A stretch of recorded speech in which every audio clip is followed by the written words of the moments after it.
Good afternoon, ladies and gentlemen, Guile here, and welcome back to the Forged Alliance Forever promotional series. It's custom 5v5 pro-level goodness on the cards this afternoon. First of all, a couple of quick messages. The first one coming in from Rowie. He wanted me a couple of weeks ago to promote this tourney, but I didn't get around to it because I'm just not very organised. He has got together a 3v3 tournament for the, total ranking of qualifying under 5,500 ranking points. It's a £100 prize, guys, or whatever the equivalent is in your local currency, and that all kicks off on the 21st of October, 2 PM GMT, and the teams will be finalised the day before, so the forum thread says. And if you're interested in looking at that, guys, it has actually been on the What's New tab for a while. It's been bumped off the top place because there's new stuff come up there, but if you're interested, it'll be linked in the description below this video. So get involved if you feel like that, guys. If you haven't got a teammate, don't worry, I'm sure you will be placed with some ever willing participant. Incidentally, guys, I hope the sound's alright. I dropped it down a little bit on the mic because people said it was clipping. That might be because I was in such an epic rage at the start of the last cast. I'm over it now. It's taken a week. And with that in mind, guys, you might have been like, there was no cast last week. Well, you're right, there wasn't. And the annoying thing is I had all the bloody time in the world to cast, and I'm a little bit concerned because I spent that time looking for replays to cast, and there was nothing. Literally, I could have, had there been an abundance of replays, which I didn't have to search for, I could have got out 3 or 4 casts last week. No joke, guys. That's how much time I had, and there was nothing. I've got very little replays coming my way via submissions anymore. I don't know what's going on there. Lots of the pros seem to have disappeared into the ether.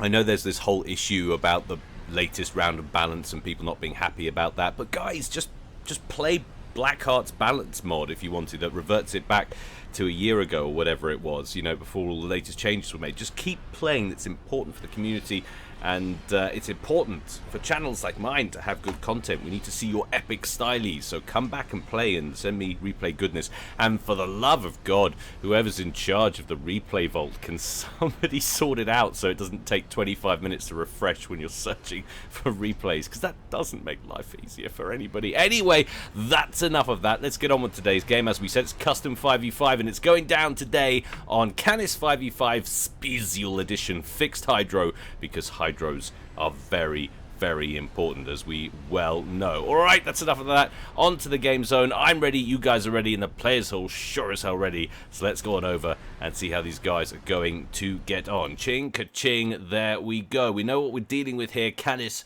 it's an old friend, or indeed an old lover, who comes back for a quickie every now and again. Let's get on, move on before we go into a weird direction with that. This is called Team 1 up here at the top, as we know it. This is Team 2 down here at the bottom. Going first for Team 1, it's not really rearguard air position, but it's PJ Salt. You guys will know him better as Farmschlet, or indeed the chap who just loves to change his name every 10 minutes to make my life miserable. And he's going Seraphim in Baby Blue, opening first land. Team member number 2 will do a zigzag pattern on the introductions here. It's another Seraphim. This time it's Volvo Beige, and it's Nudax going first land. Team member number 3, as we get to the back here, it's Baby Rage. And if you take a quick look at, he's already raging at his teammates not to steal his reclaim around his mechs down here. So that's a nice way to start, isn't it? I can assure you guys who are thinking about joining FAF that not everybody is quite so aggressive. But there we go, a nice aggressive start. That always gets team members on side. Baby Rage living up to his name, going Aeon in Pontiff White. Odd decision for his his profanity, opening first land. Team member number 4 down here in Cyanide Silent, it's Lobby Sim. He's going UEF, how very sensible, opening first land. And last but not least, in Mellow Yellow, it's Darth Riven, a combination of fandom from Star Wars and League of Legends, going Seraphim again. A lot of Seraphims on this team, opening first land. So we've got 3 Seraphim, a UEF and an Aeon there for Team 1. Let's take a look at Team 2 down here as the ACUs split off and start expanding. We have Okpuk, first of all, another Seraphim, this time in Burgundy Red, going first land. Team member number 2, it's a Cybrin, bless him. He's on the way. He's already disappeared. Where is he? He's on the causeway already. It's Feather, and he's gone Baby Pink and he opened first land. Team member number 3, another Cybran down here, this time Elephantine Grey. He's also at the causeway now. It's our favourite monstrous pronunciation player, Aleg Nagiobikikiriaj, or Aleg as we know him. And he's going Cybran and Elephantine Grey, as we said, going first land, second air. Next up, already on the way, evacing the base area, it's Valone. He's going Aeon and going Breast Cancer Awareness Pink. And last but not least, whew, we made it, sticking around, keeping the build capacity in the base, going Ferrari Red, going Seraphim, it's Dro. Going first land, second land, just going land all day, with the exception of one air factory at the end there, just to piss me off and mess up my call-in. So there we go. What do we have for the lineup there for Team 2? We've got 1, 2 Seraphim, 2 Cybran, and an Aeon. Game quality is at 93.13%. That is what we consider to be a balanced game here at Guilecast, and all of the ACUs splitting off and going on their merry Todd. 2 going up the centre there for Team 2.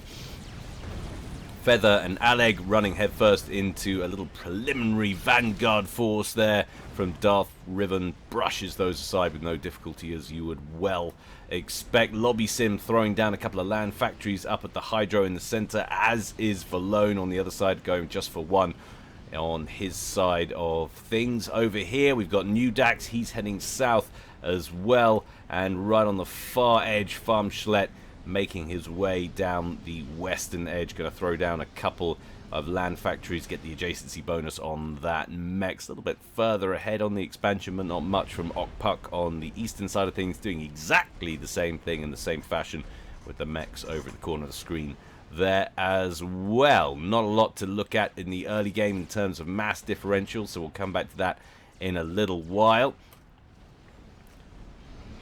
New Dax and Baby Rage both expanding out into the... Did New Dax... Oh, not New Dax, sorry. Baby Rage get all of his reclaim? Yes, he did. Turns out using the F word to your teammates does get them to listen to you. Don't condone it, though, guys.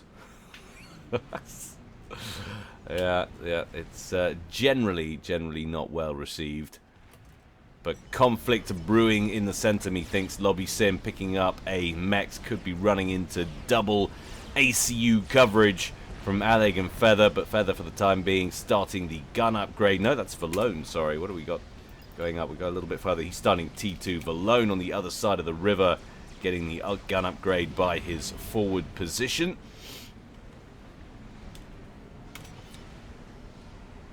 New Dax starting T2 on his comm. Baby Rage hoovering up mass around him. Mantis out front, all by his lonesome there for Feather, getting quite literally run over by a small platoon of T1 tanks from Lobby Sim. Those strikers potentially grabbing a run by around the commander's station here and in through the centre towards the causeway. Doesn't want to take the high road, will run into Okpuk's ACU there as well. Not a huge amount of airplay going on in the early game here. Haven't seen many bombers going to work. We do have some inties out there for Team 1, 1 or 2 loitering over here. We have 1 bomber as yet to be assigned orders there for Okpuk. 1 lone tank making its way to the bottom left-hand corner. Running into a couple of Thams. Incidentally, guys, there's been a few stuttering issues on a couple of recent casts. Well aware of the issue and very much unaware of how to solve it. I will keep working on it. Hopefully today's cast won't be bothered by it, but there's no guarantees. We'll keep looking into it. It's just another symptom of the slow, crippling death that my stack is suffering. 1 or 2 organs / components failing bit by bit, I'm sure, in there by now. Needs a little bit of an overhaul. On T1 anti-air defense. Denied completion by Valone, who rolls forward and starts causing problems for New Dax. Got Baby Rage in the near vicinity. Needs to be careful not to overextend here. He's going 2v1. Might not be aware of that for the time being. Meanwhile, on the other side of the river now, Lobby Sim advancing headfirst into Feather and headfirst into T2 PD coverage as well. And there's a hell of a lot of Mantis around here. This could be a very bad positioning indeed for our one and only UEF. in this game. That would be a shame. Meanwhile, on this side of things, Valone tackling Nudax and Baby Rage, and also running headfirst into some T1 PD there as well. Aleg facing off against Lobby Sim now, who's dropped down into the yellow. 6,200 HP there, down to 5,700. Little bit of point defense creep potentially on the cards here, as Feather inching forward completes a new Cerberus turret. Lobby Sim backed right up against his forward position. Those two T1 land factories there. Backup point defense from Baby Rage going up a little bit further back will give him a point to retreat to if necessary. Absolutely crucial battle for the early game here, and Lobby Sim deep down into the yellow now. Gets a rank in vet. That will be very welcome, but that extra hit point buffer doesn't last long at all, and he immediately drops down into the red. Mantis thinning out though for Feather. Feather continues to push. Reinforcements coming in for Lobby Sim from the north, as well as Baby Rage's comm in the area now as well. Lobby Sim should be able to back up out of it, but look at the extra Cerberus turret coverage coming in from over here. Lobby Sim escapes with just 1,200 hit points. That was scary, scary business indeed for T1 there.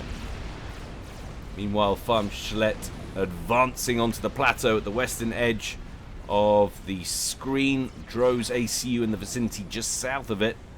Backing up, Dro at 1,600, Farmschlet on a cool 2,100 in global ranking points. That's a difficult combination potentially for Team 2 on that side of things. Lobby Sim getting an upgrade now. That's T2. Will restore a big healthy chunk of HP, which you will be glad for after that little encounter. Meanwhile, Nudax crosses the canal in the middle and decides to offer a little bit of assistance to his teammates north of the river, who are now essentially going 3v2 up here. Of course, 3v3 with, well, no, it is 3v2 now. Nudax taking the place of Baby Rage, who was backed off completely right back towards the main base, and this could be the end of Lobby Sim's forward position. Completes T2 in the nick of time. We'll need to throw down some triads and some other T1 PDs ASAP. Has already lost one factory thanks to Valone's incursion. Feather advancing forward with more T2 PDs. Those Cerberus turrets continue to advance towards the main base. Things not looking good there for T1 at all. Looking slightly better down here at the bottom left hand corner. Dro on an upgrade with lots of T1. Those Thams advancing towards his front door there from Farmschlet. Back up to the middle. Valone tackling as many T1 units as he can. There are, of course, those T1 PDs in operation that we saw Baby Rage putting together earlier. And despite the completion of that T2 upgrade on the comm, Lobby Sim still smoking, and not in a good way. 5,400 hit points left on the commander there. The Hydro is down, and that other T1 land factory down to around 55% of its base health there. Meanwhile, over in the east, Darth Riven contending with Okpuk, looking pretty healthy on the comm. In fact, completely healthy. 11,500 hit points on him. No damage taken. And once again, Lobby Sim backs up into the red. 3,400 hit points there, and is the last throwing down some triads. Starts the construction orders and then backs up to throw down a T1 PD before resuming. Wants to get some intel on the area, continue to pile on the pressure with potentially withdrawing commanders if he manages to stop or stem the tide of this double ACU pressure from Team 2, which isn't looking likely at the moment. Down goes a shield gen there from Feather. That will give Valone a place to back up to. Nice tandem teamwork here from Valone and Feather. Lots and lots of early pressure going very well indeed. I want to stop to talk about mass and eco, but I'm worried I'm going to miss something if I do. It's lots of KG ACU play going on here. Nudax emerges from the water to throw down a T2 PD. That first blast upon completion knocks out the shield gem, but a quick completion on the upgrade immediately restores it. Nudax throwing down another T2PD straight away. That might have been a little too much to handle this forward position for Feather and Valone. See if they can hold it or decide to back up. If they do back up, they've got a recently constructed T2P gem for Feather that could be in jeopardy. Always a risk, of course, throwing important energy structures up that far forward. Meanwhile, south of the river, Valone trying to combat some of Nudax in places with some mobile missile launchers over here. Under shield coverage as well.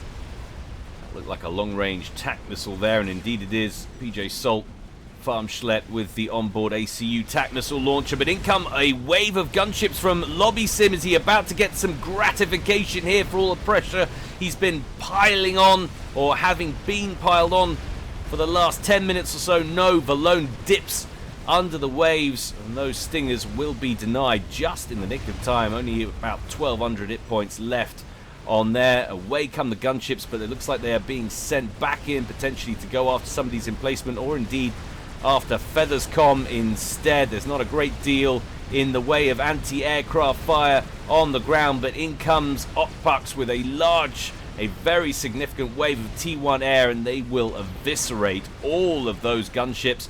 Quick T2 torpedo bomber enters the fray, though, going after Valone. He's going to need more than one of those. Does get the torpedo away, it connects, but just gets nowhere near the required damage to trigger that comm explosion.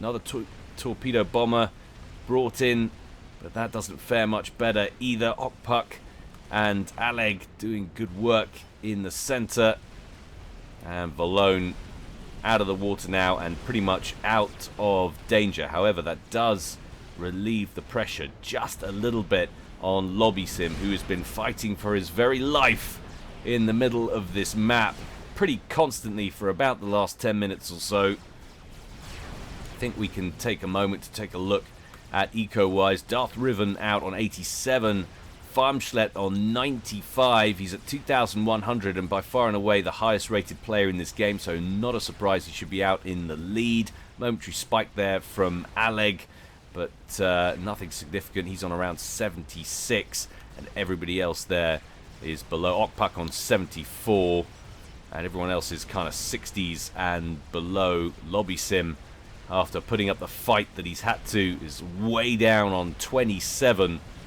and is still suffering at the hands of these Cerberus turrets. Nudax with his T2PDs over here. The shield gen is dead, and Feathers had to drop back to a more defensible position further back. Has thrown down another shield gen to cover the rear section of emplacements there. Certainly all the momentum, though, has been with Team 2 in the center. And Team 1 have been lucky, almost I say, to have not lost out. Valone, of course, nearly got picked off there, but he managed to make it out as well, and is still looking a little bit peaky, and in fact still has TAC missiles being launched at his commander from Farmschlet, and needs to be very careful indeed. That Asylum blocking that missile, but doesn't want to get caught out loitering, standing still, hotboxing his ACU. Never a good place to stand and have a smoke. And Farmschlet not continuing the pressure down that western edge, but instead is moving closer to the center, maybe to get better firing solution on some of Team 1's assets up here. In fact, I say Team 1, it's now only Feather who has any assets in this portion of the map. Very aggressive base placement there, but look at what's going on over here on the right. Okpuk with a full-scale assault against Darth Rhythm, absorbing huge quantities of point defense fire, but does have one of the nano upgrades on board that Seraphim ACU, so at full health he's got 37,950 hit points. He's down to around 11,000 now, and most of these emplacements have been taken out through a combination of overcharges and of course all of the Zooey fire that's flying in from this outrageous quantities of Zooeys. And I think Darth Riven has got a little bit overconfident, seeing Okpuk in the yellow, doesn't realise the amount of hit points he has on board there, and has thought a kill was on the cards where actually it wasn't, and has disregarded all of the T1 that's surrounding his commander. Okpuk coming back at him now with his ACU. In comes a couple of gunships there from Lobby Sim, but they get shot down immediately, and now it's Darth Riven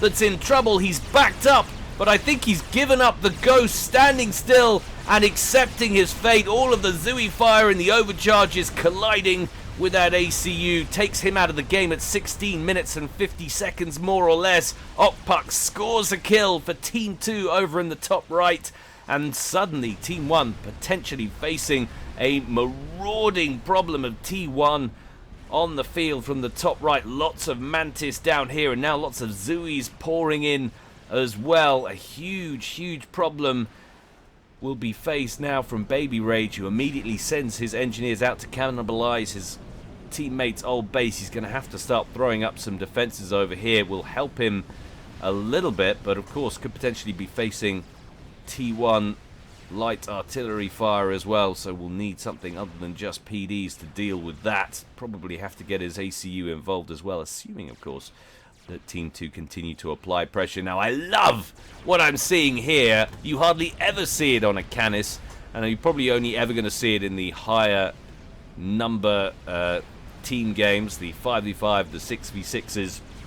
You just don't see people throwing down naval yards in that central canal. It certainly makes a lot more sense if you're going Cybrin as Feather is. Of course, you're going to put together lots and lots of those Salems, and you're not going to be restricted by the movement of the water section. You can sprout legs to go wherever they want, but of course, even if that wasn't the case, you've got phenomenal range, lots of hit points that could completely change the dynamic of this game. And suddenly Nudax, who had rolled forward and re-established a position over here just south of the river, now finds himself under very significant long-range pressure from these Salems. There's one on the field there, another one's just been completed, and now there's a Siren-class cruiser which is going to afford them fantastic anti-air capabilities as well as longer range and longer damage.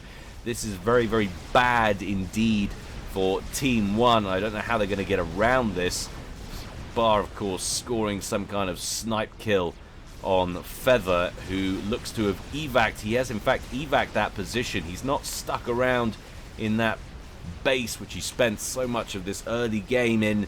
Instead, he is withdrawn all the way, it looks, towards at least the main base. In fact, it's going to be the canal down by the main base down here. So very unlikely they're going to be scoring any assassination kills there. Meanwhile, in the bottom left-hand corner, Dro rolling forward, throws down a T2 PD on the ridge. Does have an Otham in place, so he's transitioned to T3. And of course, all of the T1 over here for Farmschlett's going to be in no position whatsoever to contend with that. They're going to have to drop back, I'm sure, and yield that position.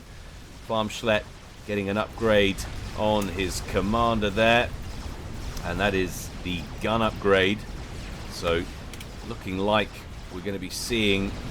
Whoa! What goes on there? Okay, so Nudax gets picked off by the naval pressure, and as we said, it was always going to be difficult for him to contend with those boats coming up the river, and it was just too much. Very nicely done. Great call there from Feather. And a second player goes down for Team 1 at 19 minutes and probably about 45 seconds there. So now we're facing a 3v5 situation. More vacancies in that main base, more work for Team 1 to do to bring those mass extractors back into the fold. Goodness me, things going from bad to worse now for Team 1.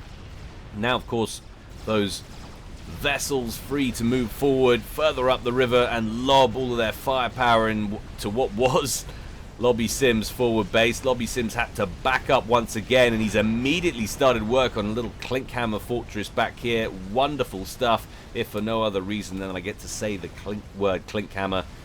Great weapon. It is such a thing of beauty. Stick around to see him fire a shell.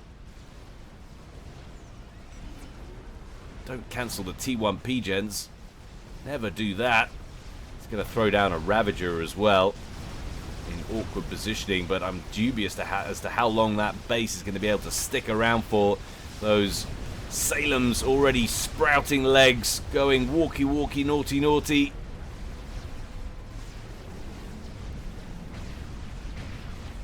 And it's only a basic T2 P-gen that Lobby Sim has in operation. He completes the Ravager though, and it wastes its first round on some engineers, but it's enough to persuade Feather to back up at least a little bit. Farmschlett nearly done on his upgrade, absorbing a little bit of fire from some of these vessels, but I'm pretty confident he's not going to have to worry about cancelling anything there. There we go. Gun upgrade complete. Splash damage added. Could potentially roll forward and beast some of this. We've got sniper bots moving in now for Valone. Lots of ranged issues. Interesting, we haven't seen that much pressure being applied from the top right. I thought that was immediately going to be where the next theatre was going to open, but just an expansion mission for the time being from Okpuk. Wants to get in there, grab the mass. He's not upgrading any of them. Harbingers in around the back of all things sensitive for Farmschlett. Othams fighting Othams between Dro and Farmschlett in the same area. Lots of land factories, in fact lots and lots of broken structures there. T2 gens, destroyed mexes. Farmschlett moving that way with his comm as well. Probably wants to get in range of overcharge and take them out. But I don't know how they're going to contend with this. All of the while, the longer this goes on, more and more naval vessels being brought in, more cruisers. Whoa! Oh my goodness me! And now we've got a snipe from Aleg, who telemasers Baby Rage, who had pretty much finished expanding into what was Darth Riven's old base, and now he goes popper. Now it's a 2v5. And now he's moving in on Lobby Sim as well. Lobby Sim has been throwing up T1 PD, so I'm not sure Aleg's going to get out of this. It's going to be very close indeed. He might score a kill on Lobby. Yes, he does. Oh, my goodness me. But he does go down as well. So it's now a 1v4. Yes, it's Farmschlett, but surely that's an insurmountable lead that Team 2 have acquired in a very small space of time, torn asunder by that telesnipe, that dual telesnipe. Yes, he didn't get out of there alive off the second one, but I think that everyone will agree that's well worth it in terms of securing a win for his team, which he has surely managed to do. Farmschlett up against the wall now, has a massive, mammoth task on his hands to secure the rest of this mass. There's already a field of engineers moving in from the east, from Okpuk. Now, are those Farmschlett's queued structures, queued engineers for new factories, or at Okpuk's? I think it might be Farmschlett's. More engineers out here as well for Feather. I can't believe the number of ACU kills in such a short space of time. And now Farmschlett has no recourse but to go full Zooey production. Nearly quoted Tropic Thunder there and said full retard, but no, it's not. It's full Zooey production. Nothing if not PC here at Guilecast. And a little bit of a comm reposition. It's not a comm drop per se, I wouldn't suggest. He needs to be very careful here as in comes some T1 Inties, locks onto that T2 transport, but Farmschlett safely on the ground. T1 bombers harassing Dro down here at the bottom. Farmschlet making his way to the plateau now. What? And now a nuke? A nuke out from Okpuk going straight over to Farmschlet's base. Please tell me, Farms, that you have some strategic missile defense. I have a funny feeling that they wouldn't have launched it there if you did, which means the lion's share of your income has now gone. Mass crash of the Seraphim dollar. Socialists coming to power. Gaboom! Oh man. Have you ever seen one team get such a royal pasting in such a short amount of time?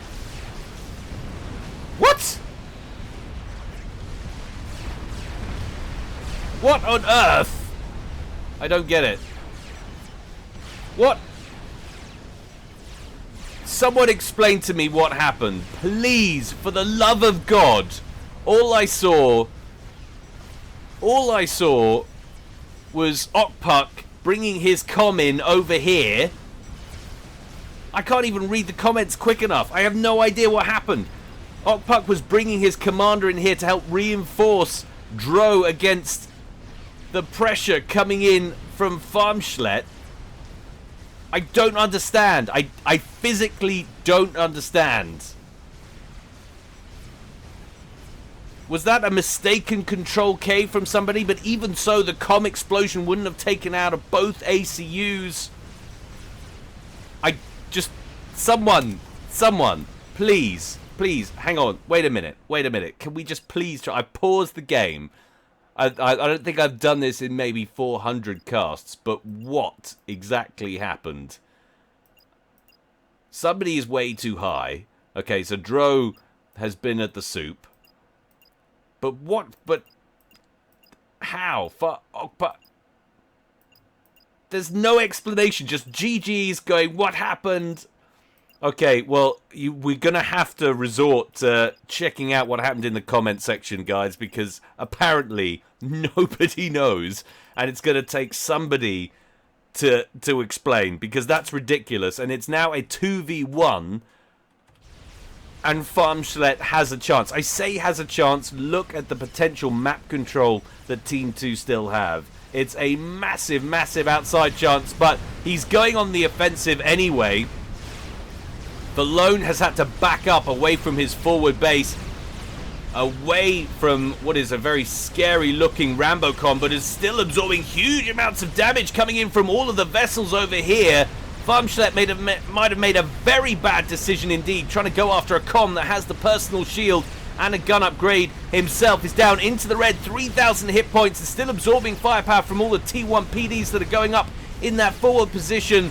2,000 hit points bouncing off and down the red line, very close to going down indeed. Doing the Canis can, trying to avoid that incoming fire. 1,500 hit points.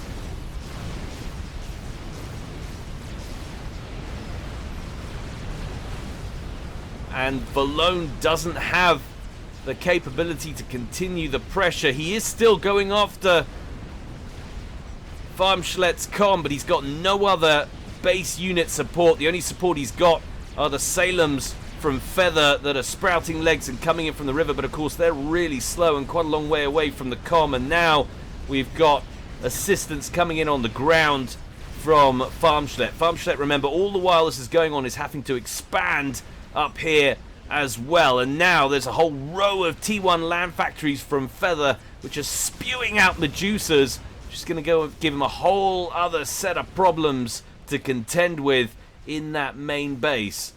Fascinating game. I'm desperate to know what's going on here, guys. You've got to let me know. You've got to let everybody else know what went on. Farms, if you're watching, Okpuk, anybody who was in this game, please explain what just went down. I don't understand. I saw Okpuk coming in. Something went wrong. The commander blew up, but surely that wouldn't be enough to take down Dro's comm as well, unless Dro's comm was very, very badly damaged indeed.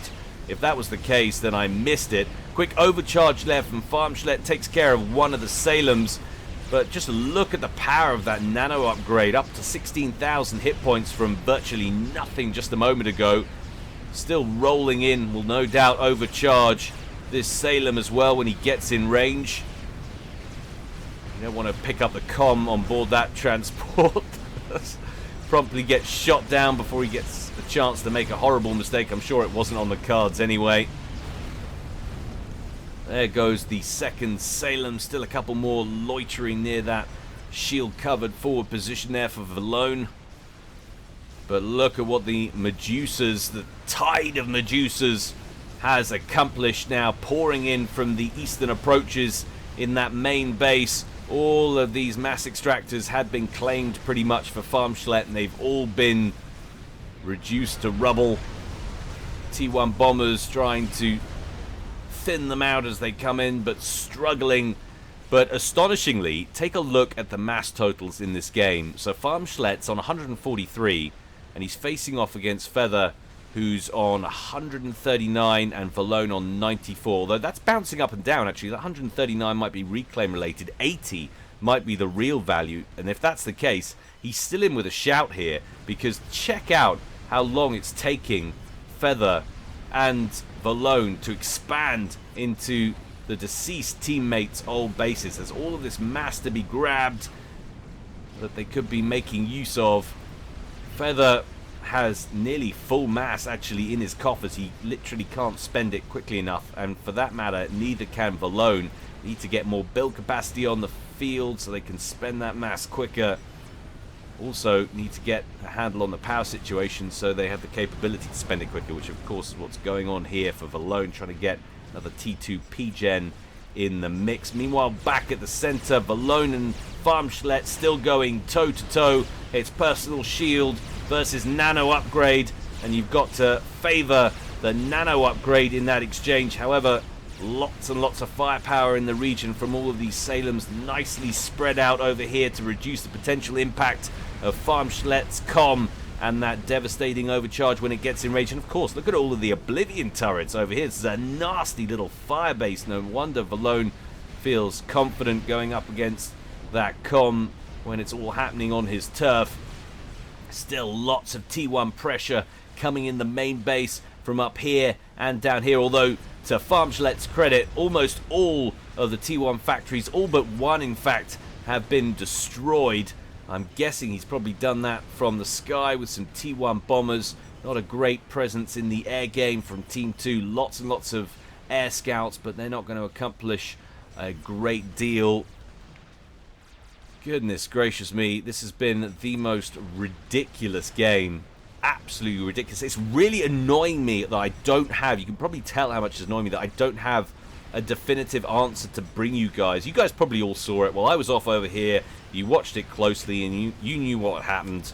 But it's driving me potty. Absolutely crazy. But a lovely little Zooey drop potentially on the cards, but he drives it a little too close to the flak there in Feather's base, and that Burst Master takes down a whole... It's only got 4 kills actually. Does that register as 1 kill because it killed the transport? Does it not pick up the kills on board as well? I think that's that gun operator's been hard done by there. Definitely should earn himself some kind of decoration for that mass Zooey slaughter, which is always a good thing, even if it's coming at the hands of a Cybran.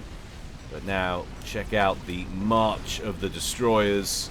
It's wrong on so many levels.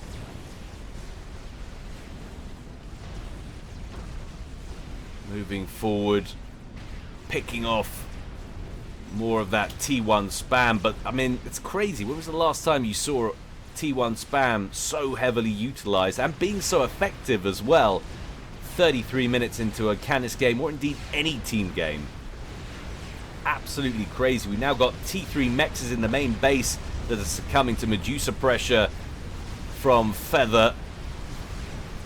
And a good thing for Team 2 as well, it's keeping Farmschlet in check. 147 to 186 total mass there for Team 2. can't quite believe it. It's very cost effective. It's very nicely spread out. This only works if you get the spam coming in from enough directions. It's constantly forcing Team 2 to move in what is the correct direction for Farmschlet, away from anything sensitive. These huge bands of Salems forced to back up while they contend with the huge flow of Zuis that are heading their way. A couple of Harbingers doing good work down here on the plateau there for Valone.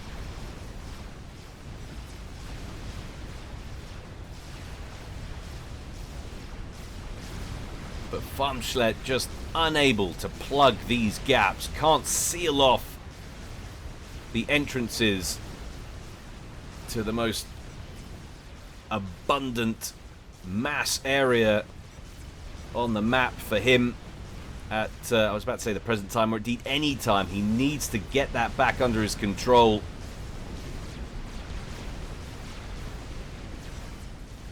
But this could be the end. Colossus completed by Valone on its way north. Farmschlet is going to struggle surely to contend with firepower of that magnitude. It's going to be difficult. One lone Otham snakes in around the back, could start beasting a lot of the NGs over here, which is helping to spam out these Salems. Going to pick off a T2 mechs first of all. Well, looks like he wants to get in the main base. Another Otham down here as well. Nice little run by from Farmschlet. Team 2 unable to secure all of what you would imagine to be safe territory for them now, with the direction of travel up the center of the map. These Othams have managed to come out around the back and I guess come down, picking off engineers and structures on the way. Just impossible to keep up with everything that's been happening in this game. Fantastic, phenomenal strategic work though from Farmschlet. Just imagine how the players feel when you're trying to keep up with this. All the while, Farmschlet doing so off that level of intel really opens up a look into their world. If you're only someone who watches these casts and doesn't play the game, whole different perspective on what they're dealing with. That Otham reaches the main base but strays into Cerberus turret range as well, as does the bottom one. Feather in the area with his ACU, sending it in to deal with those Othams, but Farmschlet has backed up to the top canal and is absorbing fire from the GC. Pokes his head above the waves temporarily, needs to get back under the water. T1 bombers brought in, but do very little damage to that 100k Colossus. And Farmschlet into the yellow, still 21,000 hit points, but that will disappear very, very quickly indeed if he stands too close to that experimental, and that experimental flanked by uber amounts of Mantis. Harbingers doing work for Valone down here, up against very sensitive structures as well. Farmschlet will not want to lose those T3 power generators. Absolutely vital to his survival.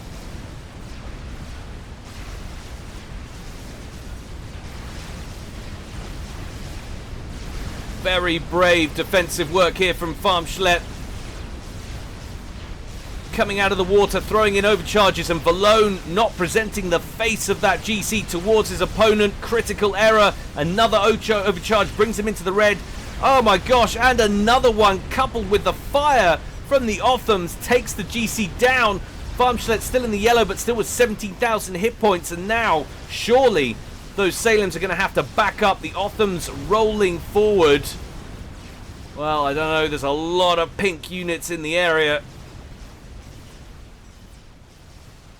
Massive, massive feminist incursion.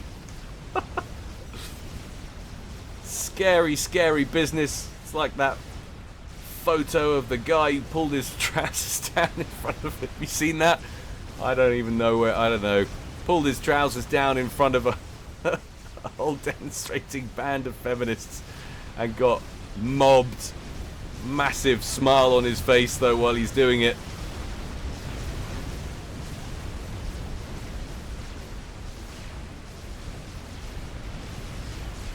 Farmschlet trying to find an opening so he can reclaim that Colossus. Did he lose those power structures? Yes, he did. He's nearly rebuilt one of them.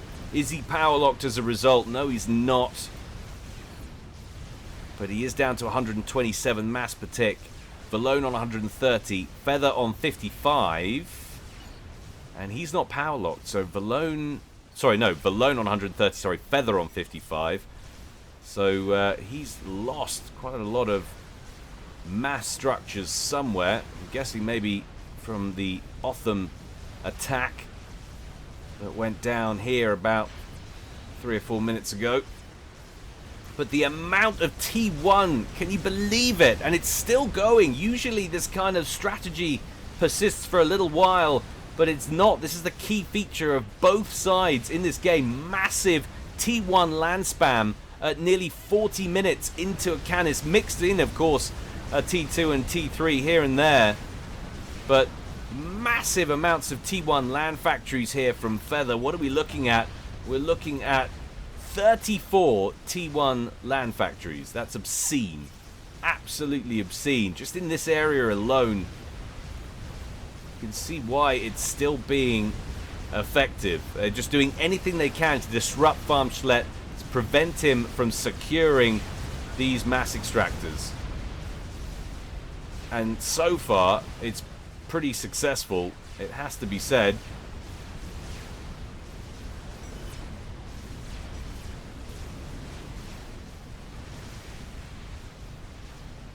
Another GC under construction in the main base there.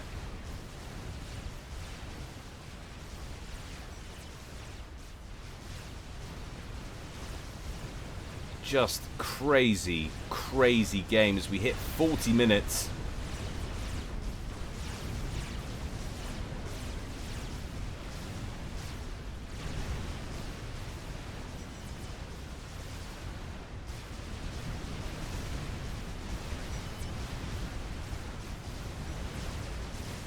And I saw them talking about a nuke in the comment section. Well, there it is. Can't quite believe it. So, while contending with all of this, and what he's been bouncing around the kind of 120s, 130s on mass for quite some time, and he's managed to keep up with all this and build a nuke launcher. And that nuke is really nearly ready to go.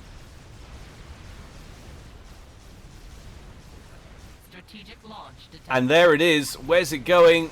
It's going down over here. You must be confident there's no strategic missile defense. First glance, I can't see one. This is going to hurt, though. Lots of harbingers down here for Valone. He's just rebuilt a couple of P-gens in this whole area. That's his T3 land HQ. Could be about to get wiped, but in comes the nuke. Speaking of getting wiped, the main T2 base is about to get a nuke to the face. I don't believe it. Kaboom! That GC won't be complete anytime soon, I don't think. Massive power lock there for Feather. Valone doing alright.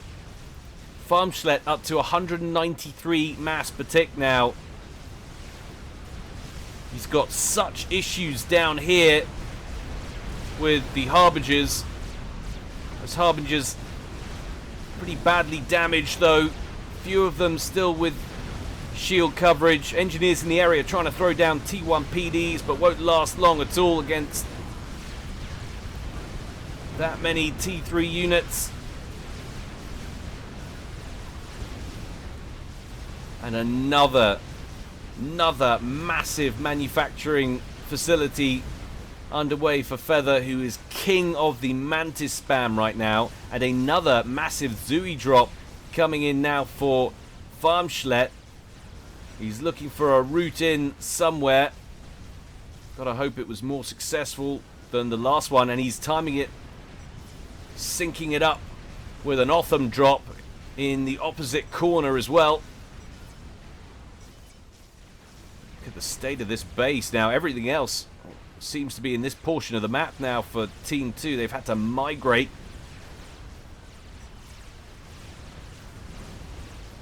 It is pretty much like a survival game that Farmschlet is playing here.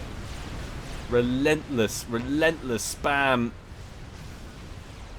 And he managed to, I don't know, man, can't believe it. Actually can't believe it. He's managed to hold on to the P-gens over here. Those Harbingers, I guess, deterred by a couple of PDs. They should have gone. I don't know why they didn't go in. Surely they could have taken all that out. Maybe I'm overestimating their chances. Otham's on the ground, coming in from the west. Zui's coming in from the east. Feather, however, in the area with his commander. So they might cause some damage against these power structures. Not great for Feather, who was power locked just a moment ago. One volley away should be enough to kill off that P-gen, or maybe two. There it goes. So that won't complete. Can they get in range of the second one and kill it is the question. There's a Cerberus turret online in the area, so they're going to have to move quickly and prioritize not the engineers but the power plant, and it's not going to happen. Otham's, on the other hand, going after sensitive structures over here. That GC with a lot of attention now could be about to fall foul of a second issue. But look out, Valone on the rampage with his commander. He's had enough of this. Strolling up with his commander. Personal shield. Double gun upgrades. That's a double gun upgrade with Nano, though, for Farmschlet. 51,750 5-star commander there. Do you think he's got enough scouts? Mass mold production out for Feather there. Not exactly sure the thinking behind that. Very concerned about intel in that portion of the map, clearly.